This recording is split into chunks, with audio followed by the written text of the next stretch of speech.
જય માતાજી। આ દ્રશ્ય જોઈને તમને શું લાગે છે? શાંતિ, કુદરત અને એક અનોખો અનુભવ, પરંતુ માત્ર એ માટે જ ધરોઈ ખાસ નથી। અંબાજી મંદિરથી ધરોઈ એટલું નજીક છે કે જ્યાં દર વર્ષે લાખો શ્રદ્ધાળુ અહીંયા આવે છે। ડેવલપિંગ ઇન્ફ્રાસ્ટ્રક્ચરના કારણે નવી રોડ કનેક્ટિવિટી અને ટુરિઝમનો ગ્રોથ અહીંયા જોવા મળી રહ્યો છે। જમીનના ભાવમાં સતત વધારો થઈ રહ્યો છે, તેથી ધરોઈમાં રોકાણ કરવા માટેનો હાલ શ્રેષ્ઠ સમય છે। નવી સ્કીમો અને ડેવલપમેન્ટના કારણે ભવિષ્ય માટે મોટી તકો ઊભી થઈ રહી છે। ગવર્મેન્ટ દ્વારા ટુરિઝમ અને ઇન્ફ્રાસ્ટ્રક્ચર ડેવલપમેન્ટ માટેના પ્રયત્નો કરવામાં આવી રહ્યા છે, તેના પર ફોકસ કરવામાં આવી રહ્યું છે।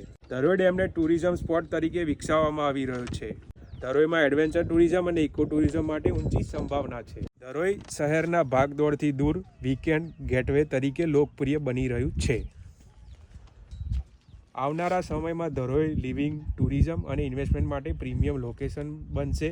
જો તમે સેકન્ડ હોમ, બિઝનેસ ઓપોર્ચ્યુનિટી કે શાંતિપૂર્ણ લાઇફસ્ટાઇલ શોધી રહ્યા છો તો ધરોઈ પર ધ્યાન આપવું જરૂરી છે।